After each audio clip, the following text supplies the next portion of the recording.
Ladies and gentlemen of Knucklehead Nation, after some technical difficulties on the part of ignorant behavior, we are here. We have made it episode 16. Gary, do you believe it, brother? 16? I didn't even know what that means. 16 weeks strong, man. 16 weeks strong. Nah, I didn't know that. You just let me on to something. Hard work, dedication, man. And listen, today we're talking about Fury versus Usyk. It looks like it got made for February.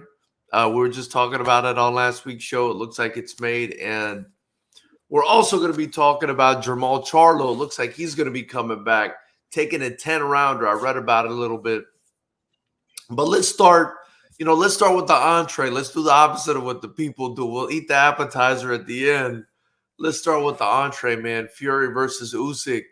It's happening after a disappointing performance from Tyson Fury versus Francis Ngannou. They were talking about doing it in December. Looks like they're pushing it back to February to let the injuries that he suffered versus Ngannou heal. Yeah. And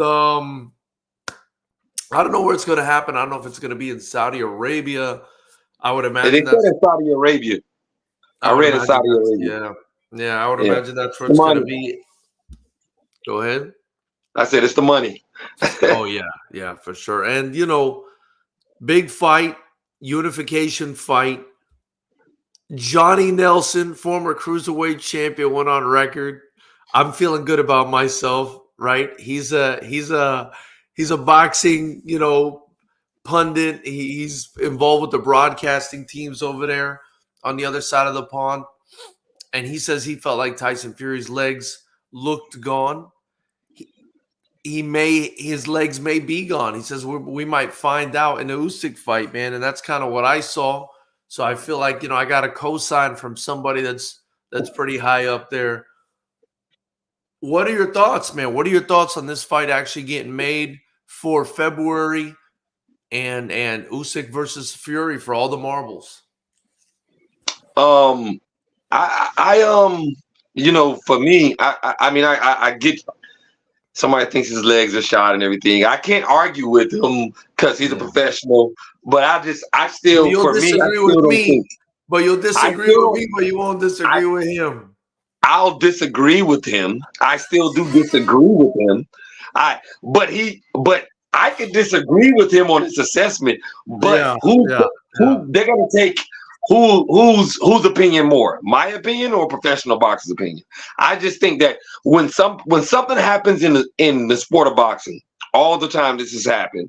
Like something that you don't expect to happen, people try to find excuses of why it happened. And people start reaching for a lot of different things. Some people think, hey, he didn't take it seriously. I heard a few people say that. Yeah. I don't feel like he took the fight seriously. Yeah. I heard a few professional boxers say that. You know what I mean? And it could just be boxers because they're boxers and they think it was an embarrassment that you gotta let an MMA guy come over here and drop you. And you're supposed to be representing, because I did see some boxers say that was embarrassing for the sport. Like Tyson Fury embarrassed him, basically, right. by letting an MMA guy come in here and give you a go at it. You know what I mean? So, you can look at it that way. I just feel like I seen Tyson Fury get dropped by that shot kind of to the side of the head with Wilder trying to get in, hit, and exit out. Trying to get the exit out and getting caught with a shot. I seen Errol Spence get hit with the same combo that dropped him with Bud. Yeah. Hit him through that and hit him trying to exit out. When the Errol Spence threw the jab, he got caught trying to get out, got hit in the side of the head, he dropped. Was he hurt? No. Was Tyson Fury hurt? According to him, he said, no, not really. Just kind of caught me, with a shot I didn't see, kind of caught me off balance. Same thing for Errol Spence. So that's just the way I look at it like that. Did he do a lot of falling when he fought Ngannou? Yeah, but Ngannou was a bigger man than Usyk, and he knows how to stop people from clinching with him. That's what they do in MMA. Yeah. He knows how to stop you from grabbing him and clinching on him. And I seen another, somebody else say that was part of the problem. Tyson Fury was trying to get his shots off and grab him. and he couldn't do that because the things that Ngannou was doing, not to let him grab on him like that, so they can get back separated and set. Like, no, the referee, you're not going to break us up. We can keep going or whatever. So, I just think that I think that was a good thing for him. It probably waking him up now, because I'm pretty sure he's like, oh, now everybody thinks I'm finished, that they got a shot at me, and things of that nature. So I'm pretty sure that put some motivation in him. I'm pretty sure it gave Usyk more confidence. Like, hey, if that guy can come in and drop him, I can catch him. I'm better than him. And it's probably just, but I hope Usyk doesn't get too much of false confidence. That's saying like, hey, maybe he's slipping, maybe he having holes in his game that I can get. But I think well, I wanted to say on the false confidence thing, I think like there are, I guess any person, right, that can happen to anyone. Like, you think someone's slipping and you can take it easy, but for me, Usyk doesn't seem like that guy. He seems he seems like a very professional guy. I think he's also an Olympic gold medalist. Like, he unified the division at cruiserweight. He's always looked pretty good, man. Even in like his toughest fights, I felt like he won, and he just comes off as a very professional guy. I see him. He's probably looking at this as a good opportunity for him, man. Like, really good, after that performance by Fury. But, you mentioned the inside game. That's not something I really thought about too much. I mean, it's true, like, these MMA guys, they have usually a Muay Thai striking or kickboxing background where, they might have a little bit more experience dealing with the clinch than some of these boxers do. That's a good observation, man, because I didn't even think about that. Like, maybe that is why, Ngannou made it so tough. Plus the fact that he's super sturdy. Plus the fact that he hits like a truck, right? Yeah. So he's quite the anomaly. But again, I want to ask you, man, Fury Usyk. I mean, what do you think of this fight, and what do you think happens in this fight?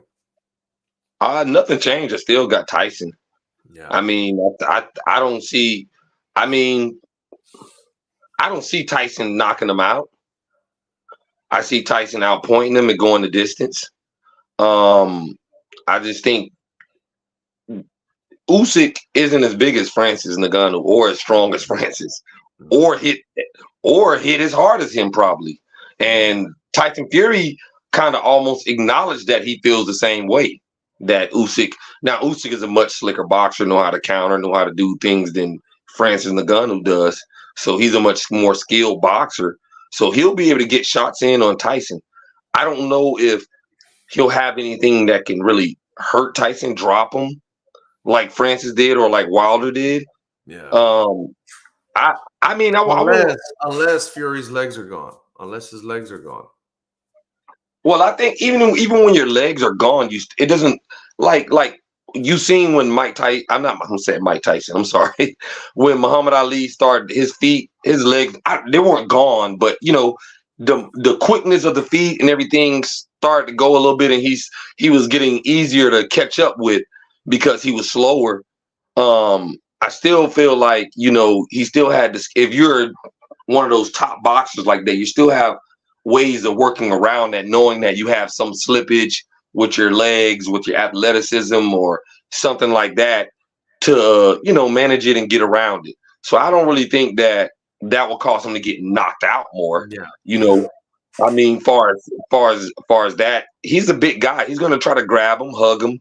He's going to, try to use his jab and hug him and outbox him, because that's what Tyson is known for at the beginning. He just switched his style up to be more aggressive to try to knock people out.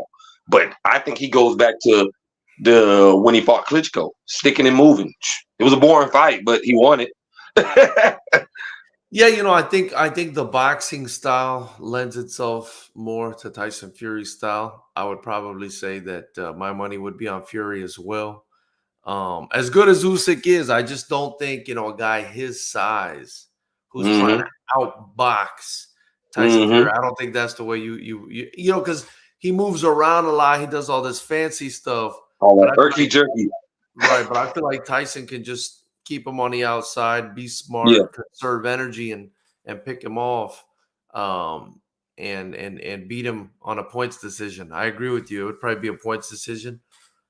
So, I mean, can Usyk still do it though? I mean, absolutely. Does he have a chance? Yeah, absolutely. And again, Tyson's legs, they just don't look. They've never looked good to me as far as him staying on his feet, right? Uh-huh.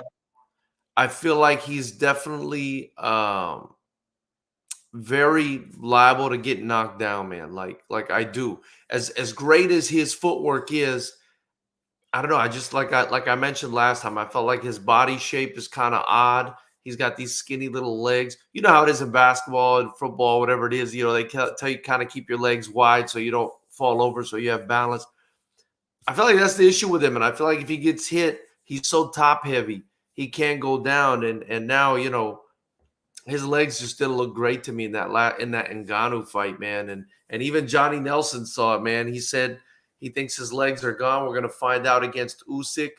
But I don't think we find out against Usyk because he's not the fighter Francis is, man. Francis is a whole different animal, man. Again, big, huge power, super sturdy, tough to deal with on the inside. Obviously, very strong grappling.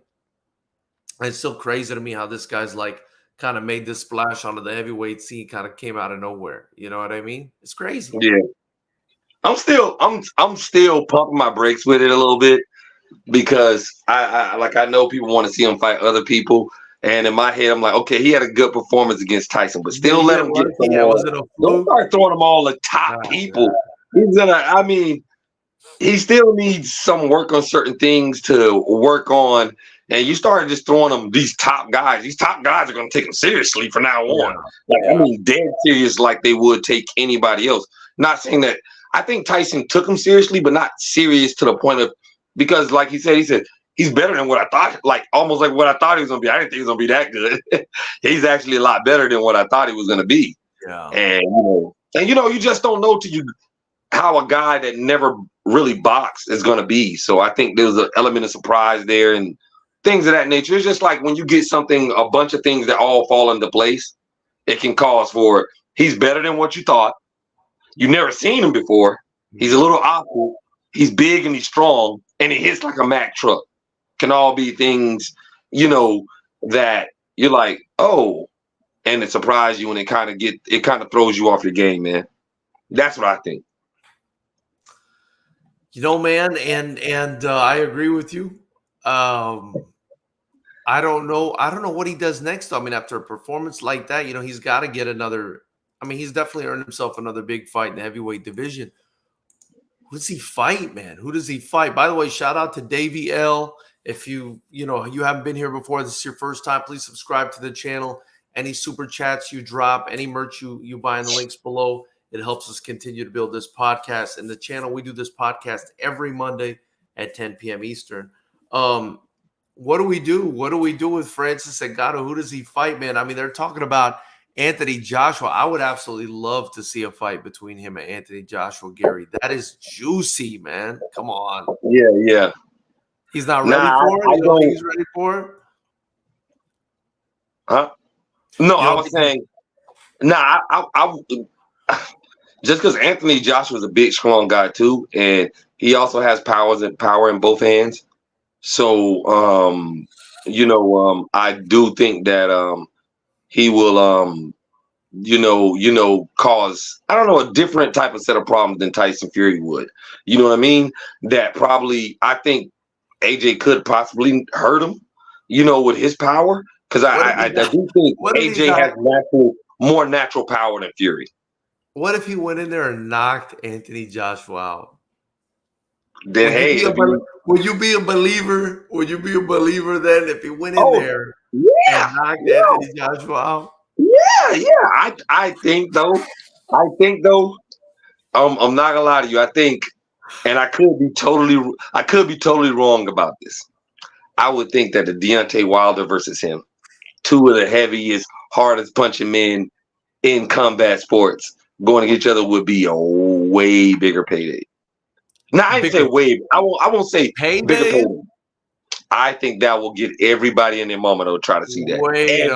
Wait a minute. You think everybody? So you think Wilder draws more than Joshua? No way. No. Listen. You're looking at like Wilder versus Joshua, what the numbers are when they put up whatever. I'm looking at it in this sense of people looking at somebody's going to get knocked out. These are two of supposedly the hardest hitters, hardest punchers in combat sports. What do fans like to see? People get knocked the fuck out. You know what I mean? And so I just think it's the perfect setup that, like, Tyson Fury isn't known as a great and heavy puncher. So, and that brought in some stuff. But when you add in the excitement of, oh, we're gonna have Fury and we're gonna have Deontay Wilder, and you know it's a possibility he can knock Deontay Wilder out because he's not as polished boxer as all the rest of them. Right. He's not as polished boxer, so he can possibly get knocked out. You know what, though? You know, Francis is just learning. So Wilder has that one shot. Now, man, that would be exciting, man. That would be exciting. I'm telling you. I hear you, though. It would be exciting. Me personally, though, I would be more excited to see the AJ fight. I would be more excited because I want to see how Ngannou deals with a guy. I want to be fair to Ngannou. You know what I mean? Because Wilder's another crazy step too, man. I mean, if I'm Ngannou's management, I'm not doing Wilder next. It's too dangerous. You know what I mean? It's too dangerous. I want to do Anthony Joshua, a guy who's got power, but a guy who doesn't knock every single person out, and a guy who can, a guy you can get some rounds with, and a guy who's a huge draw. But that's still a dangerous fight too. He can knock, bro. But Deontay Wilder's that's Russian roulette, bro. You're just playing Russian roulette. But here's the thing: that's why it's a money maker. Because everybody knows this about Deontay Wilder. Yeah, I think AJ's more money. And this is the thing too. Wilder already, he even hit Wilder up and said, "I hope you're serious about going to the cage." Is AJ offering to go to the cage with this man? AJ's not offering that. So if you got Wilder, that's 2 paydays right there. I'll take you to the cage, beat your ass in the cage, and Francis will win in the cage. I don't see Deontay Wilder winning in the cage. And then on the boxing ring, you still have that too. And like I said, I just feel like the dynamic, not saying that Wilder has by himself, if Wilder fights by himself or somebody, he has more drawing power than AJ. We know that that's not true because AJ has a lot of fans in the UK. But AJ's I'm telling the man, bro. AJ's the man. He's the man. I don't think his American crowd is as big as the UK, but it doesn't matter. UK, you have a lot of fans over there. Yeah, but they're closer to Saudi. They're much closer to Saudi. And they travel. Those UK fans travel. Yeah, but here's the thing, though.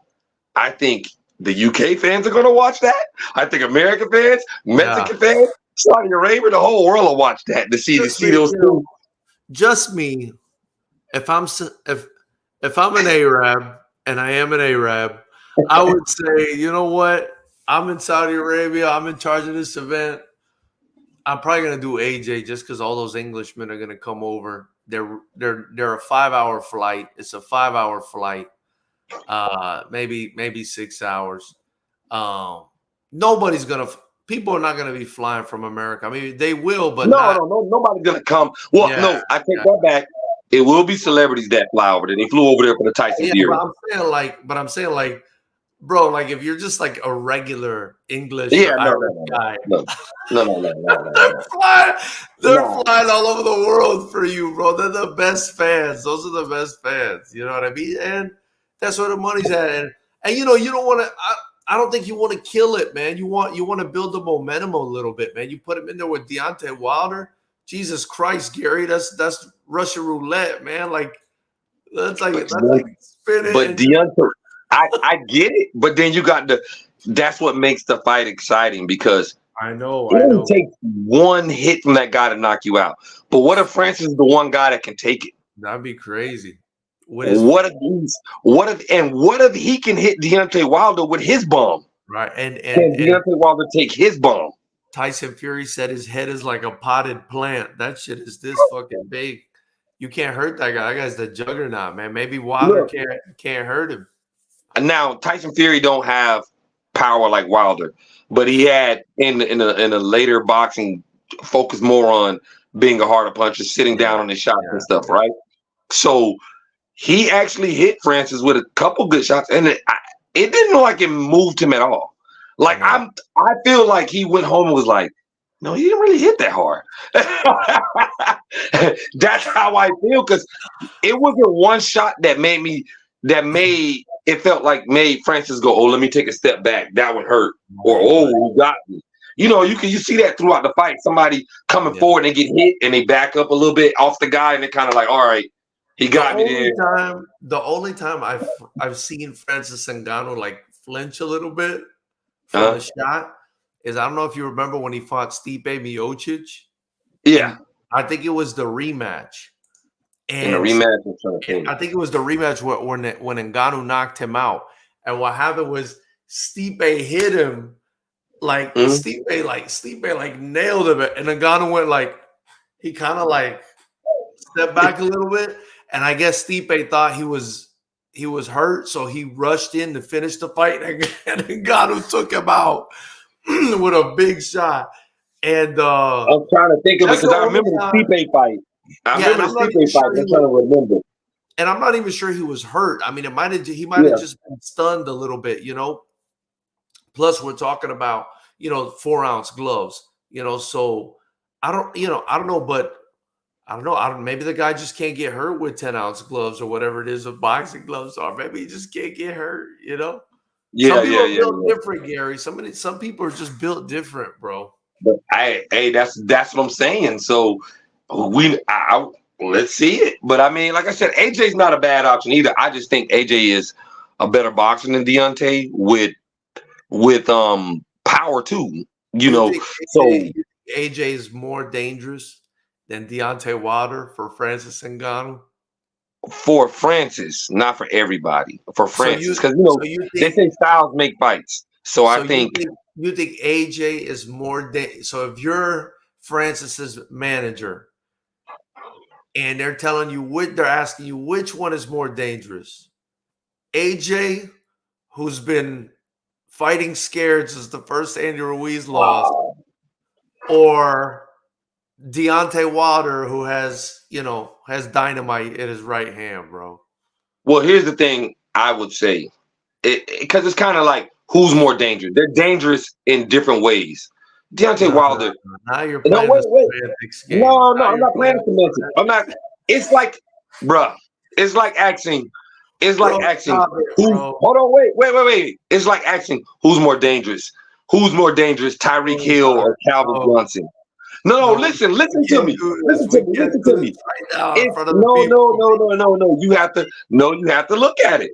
It's like you're sitting here and you're asking who's more dangerous, a short person in like Tyreek Hill or like AJ Brown both of them are dominant people, and it's like, which one is more dangerous? Well, he's more dangerous to beat you running past you. This guy's more dangerous beating you because he's big as fuck.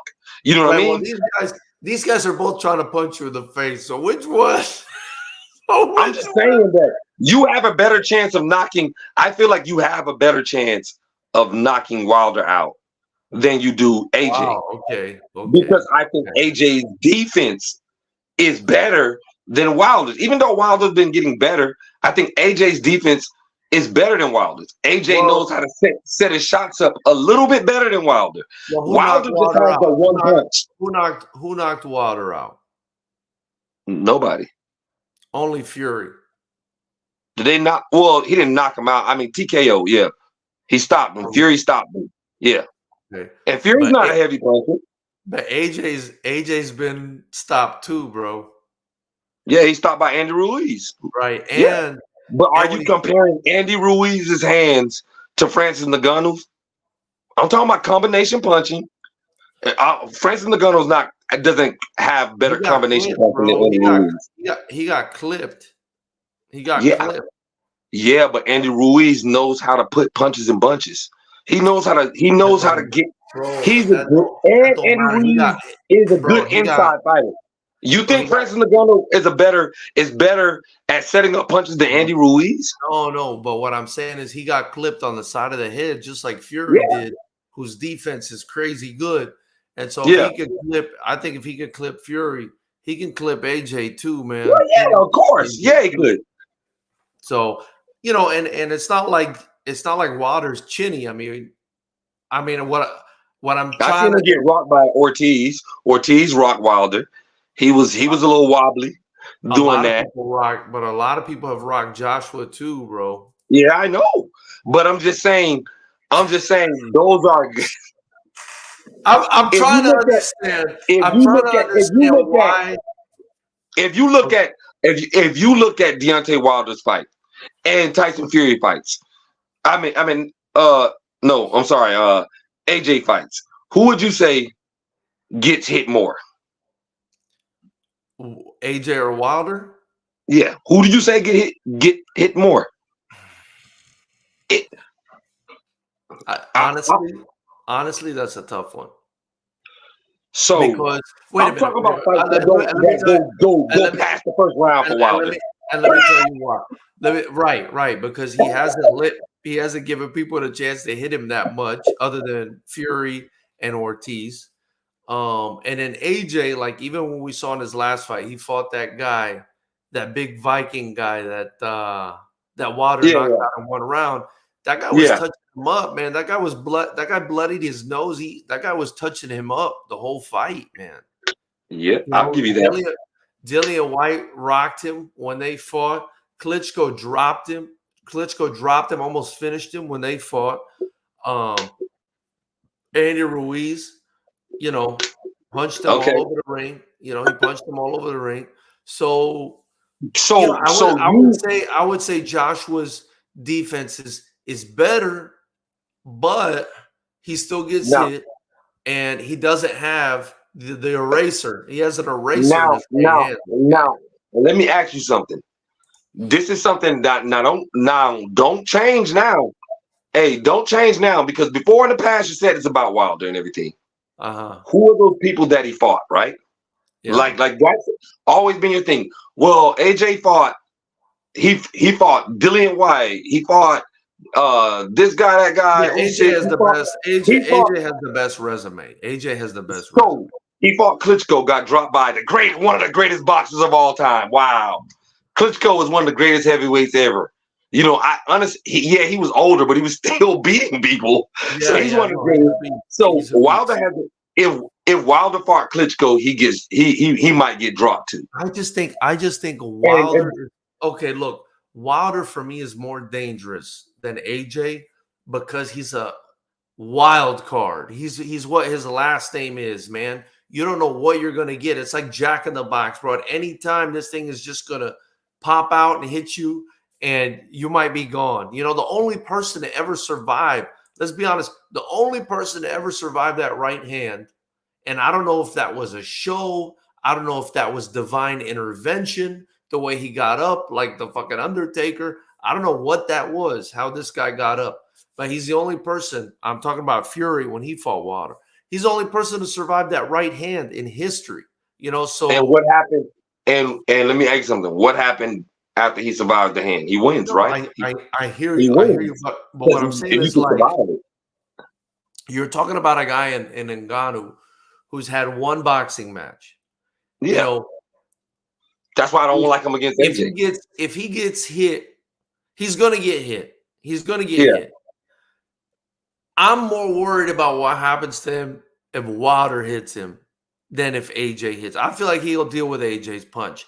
I don't know about the Wilder punch. I don't know if anybody. So do you think Wilder can deal with his punch?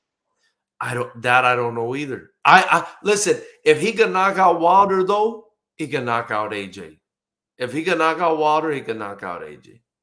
I mean, I think he can knock out. I think if you have power, you can knock out. If you catch anybody, you can catch. Yeah. I just think that watching Wilder over the years, Like I remember at the beginning of his career, he knocked a guy out, but the guy was giving. It wasn't even a top boxer in heavyweight. I'm trying to think of his name. Had Deontay Wilder's eyes swollen. Yeah, Because he doesn't have a lot of great head movement. He doesn't, and he for a long time, it looked like he after the last Fury fight, he trying to get better, not relying on just that one punch. But for the longest time, he was like, I don't care that you beat me every round. Like Ortiz was beating him every round. Yeah. Both fights. And then he just knocked him out. Then he touched him one time. This other guy early in his career, who was a journeyman, he was touching him up a little bit. Yeah. And he just knocks him out. It's not like he doesn't get touched. He gets touched up when a guy, because his defense isn't the greatest. Yeah. And he's getting better every time he fights at his defense, but it's not the greatest. He's not hard to find. It's just that a lot of people are scared to actually start, like, because he catches you when you start coming forward. And that's why nobody believed Tyson Fury when he said, "Oh, I'm gonna come at him." Yeah, nobody comes at that guy because he has power. Tyson Fury didn't. But I'm just saying, like, I just see, like, not saying that I think Ngannou beats Wilder. Ngannou very well might get knocked out.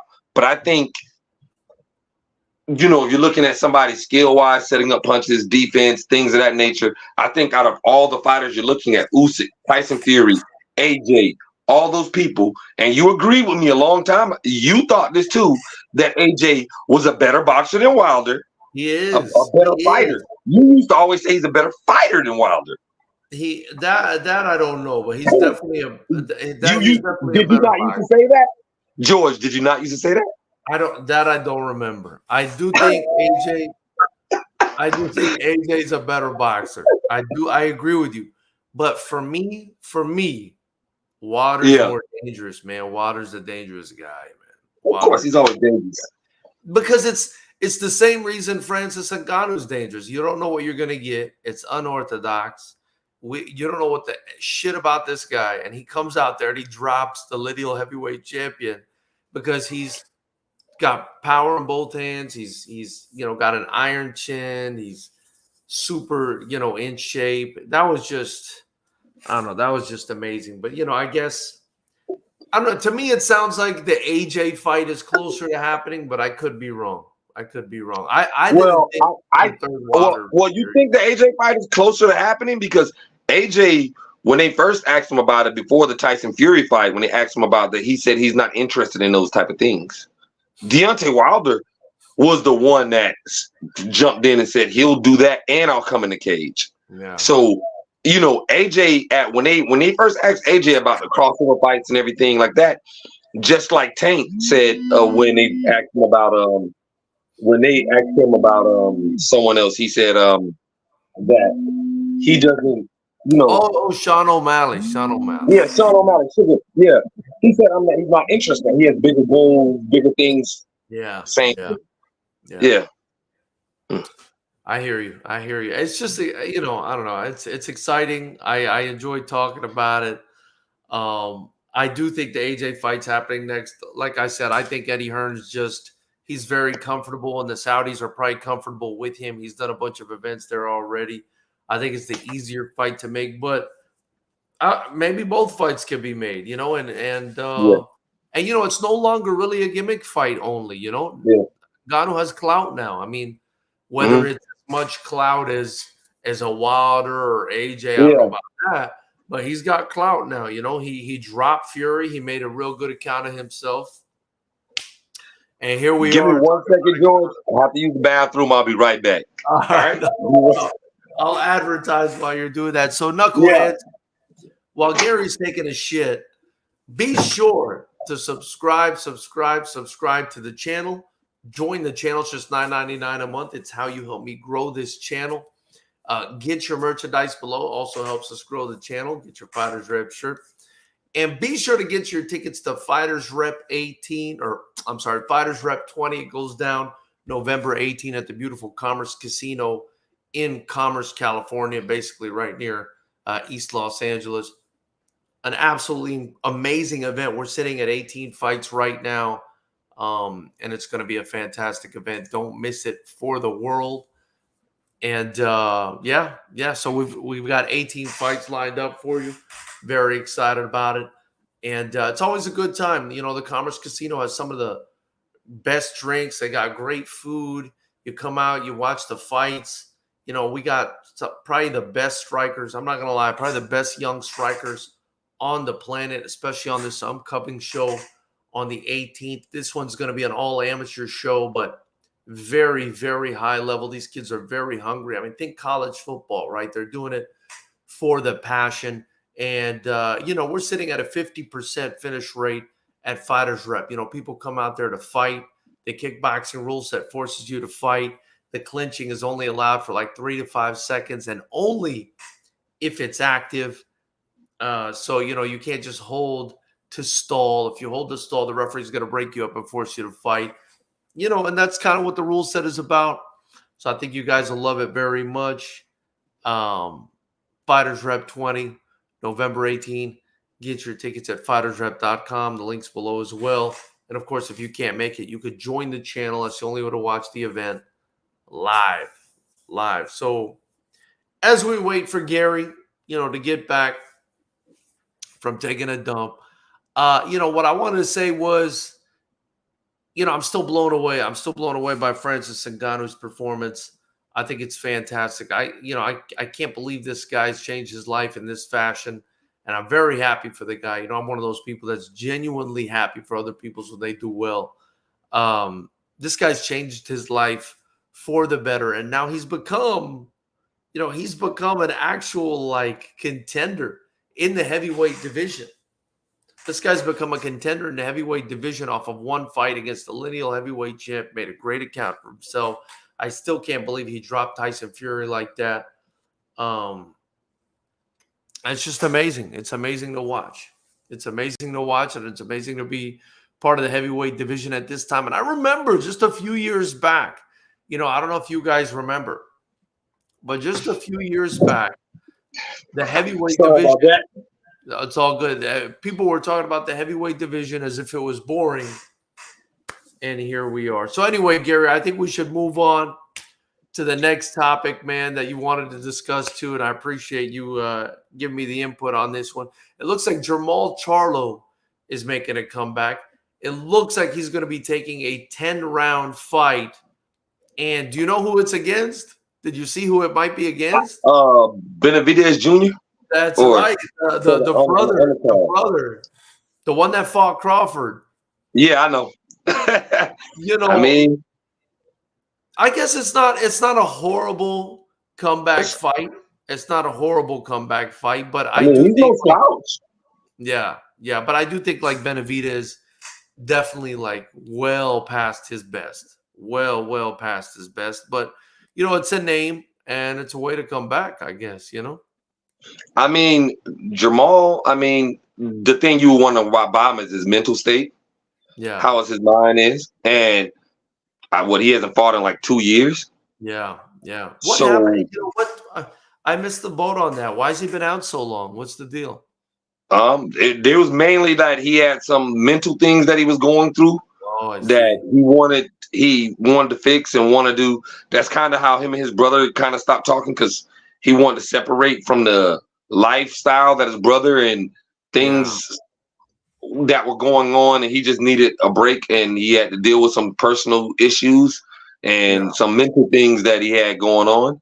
He had went down there with Roy Jones. He had been training with Roy Jones down in Florida, and staying around Roy Jones for a little bit. I guess his mind just wasn't right. You know, I don't know what's going on, because he didn't really go into details of what had him not in a good place, but supposedly he was in a bad place, and he's just trying to separate himself from that lifestyle that he was according to him, that's why him and his brother hadn't been on real talking terms like that, because his brother was he was trying to just get away from that and just trying to change and things of that nature. So I don't know. So I don't even know if he's going to be the same fighter. He's going to have ring rust, or if if his heart's in it, if his mind is in it. Yeah. You know? Yeah. Jermell didn't look like his heart was in the last fight, to be honest with you. You had to take that shot, huh? Man, I'm not even trying to, you know, it just, you know, he he kind of disappointed me with the Canelo fight, man. I thought he could have done better. I'll be honest. I thought he could have done better because, we'd seen Bivol, an athletic, sharp boxer, give Canelo problems and beat him. And I felt like the Charlos, I don't know, they were selling me on themselves like they were that guy. You know what I mean? That they could do that too. And I believed it. I thought they could do that too. I thought, I remember his fight against Castaño. I was like, damn, he came back in that second fight and took it to Castaño, and he looked really good. And I was like, this guy is, maybe this guy's the goods, maybe this guy's the real deal. And then he goes out there and gets, I don't know, plays like timid and like it's like he bowed to Canelo. I wasn't really into it. I mean, that's not a good look for them. I'll give you that. I mean, it kind of hurts Jamal, even though he had nothing to do with it. Like, they talk a lot, bro. They talk a lot. But but I'm saying it hurts Jamal, even though Jamal has nothing to do with it, because your brother Jamel, and it's kind of, people like to lump it in like, oh, you guys are talking, you're probably the same way or something like that. And for the most part, I think most people had Jamal as the better boxer than Jamel. As the better twin or whatever. Yeah. So I don't. But what you said? Yeah. I was saying yeah. Yeah. So I mean, but he's been off the reservation for like 2 years, and he's been inactive, and he's just been going through whatever he's going through. So it's kind of like some of the shine done came off of him a little bit. Yeah. And especially then, you're not boxing, and then your brother just was in the worst fight, so now it's like both you guys are looking kind of clownish. I'm not calling you a clown. Don't come fighting for me. I'm just saying that looking at comments from people, they're kind of looking at him like, oh, these are clowns. They're loud mouths and this, that. So he kind of got some of the backlash from his brother, even though he hasn't lost the fight. Yeah. And who knows how he would have been against Canelo. Well, what we're not going to do on this channel is impute what happened to his brother on Jermall. Jermall's his own man. So I'm not going to say because Canelo washed Jermell that the same will happen to Jermall. They're two different guys. I don't know what would happen there, but definitely at this point, if he's coming back with a 10-rounder and fighting Jose Benavidez Jr., was a good fighter, but is well past his prime, it sounds to me like, they're being cautious with his return. So doesn't sound like Canelo's anywhere near his future anyway, if I'm being honest. Yeah, I don't think anywhere near in his future either. I mean, I don't even think Canelo would want to get that fight right now, just because, like I said, some of the shine has gone off of him, and he hasn't. I think he has to come and put his name back out there again, get some good fights with big people before you get the opportunity with Canelo again, because Canelo wants big fights. He wants legacy fights. He wants money fights. And right now, fighting a guy that hasn't fought in 2 years, name really isn't popping like that at the current moment. It's better fights out there for him. He still wants to fight. I'm pretty sure he still wants to go and fight Bivol again. And Benavidez, who name is actually, who name is actually getting out there. Like Jamal hasn't fought in 2 years. If he beats him, Canelo's a smart guy. He's like, if I beat him after 2 years, they're gonna say, oh, he took 2 years out the ring. Yeah. He's rusty. He's not the same guy. And he don't want to hear that. They're saying Bivol might want to come down to 168 too. I saw today online that they were talking about Bivol. Yeah, I mean, maybe he does. I don't know. Maybe he doesn't want to fight Better BM at 175. I don't know, man. I don't know. I mean, I'm sure Bivol will fight anyone, but yeah, Better BM is a scary guy. But he could also come down to 168 and try to be undisputed, try to take all Canelo's belts. Maybe so he can have more. Got the belts here, got the belt here. I mean, it's rare that you see people actually come down after they, all the way up there like that they come back down. They more likely try to move up. But, the money's worth it. Yeah. If the money's worth it, maybe he tries. Yeah. Yeah, well, and we also have at the end of the month Benavidez versus Andrade, the younger Benavidez brother, David, Yeah. versus Andrade. So that's going to be interesting. That's going to be an interesting fight too, and that could, be a future opponent for Canelo as well. Who knows? Who knows? Yeah. I mean, if Boo Boo wins, do you think Canelo fights him? Because he doesn't have a big following. He's not a big name. Even though he's undefeated fighter, he's, put in work and he's done things. What else? I mean, what else is he? What's left for him to do? Besides a Bivol rematch, what's left for him to do? You know what I mean? Yeah. You think he tries better BA if he beats Bivol? Man, I wouldn't. You better BF your ass on the sideline. Stop fucking with better BF, man. That guy's no joke, dude. You think he gets his revenge back and then backs out? You better behave yourself if you think you're gonna fight that guy. All right, I'm getting corny now. That means it's time for me to get the fuck off this live. All right. But anyway, man, yeah, I don't know. I mean, I think if he fights Bivol, what's left for him then? Everybody was talking about Benavidez. So if Benavidez loses, Andrade is the only thing kind of that he hasn't conquered. Yeah. Who else is there? Unless he's going to fight Crawford. Which doesn't really. I don't know if Crawford's going to go up to 168. I don't think Crawford is going to wait for him to fight these different people, Bivol and Benavidez or Boo Boo, whichever one it is. Yeah. I don't think he's going to sit around and wait because I think Crawford has pretty much made it clear that he's pretty much wants to wrap up the career soon. He said it. He said it multiple times. Like he's trying to wrap it up. He's trying to get what I really think he's trying to get a couple more, a couple big paydays. Yeah. Like if it's 2 or 3 big paydays, and then go into the sunset and be like, look, I did everything. I got the legacy fights. I got the money. Finally got the big bags I want. Because it took him a long time to get the bags that he wanted. So he got it with Errol. So now, and Sean Porter, he made pretty good money on the Sean Porter fight. Then if he's fight Errol again, if they fight again, and then fighting somebody like a Canelo or trying to fight, I think he's trying to get like 1 or 2 more fights in with big bag that also cements his legacy, then he's out. Yeah, I don't think he's trying to hang around a long time. I get it. And that guy's earned it more than anyone. I get it. But anyway, man, listen, ladies and gentlemen of Knucklehead Nation, we appreciate your time. It's been over 45 minutes. Thanks for sticking with us. We'll be back next Monday, same time, 10 p.m. Eastern, 7 p.m. Pacific. And, of course, we got, Gary, as you know, FightersRep 20 coming November 18th. Get your tickets at FightersRep.com. Subscribe to the channel. And we'll see you guys soon. I appreciate your time, bro. No problem. All right, man. All right, yeah.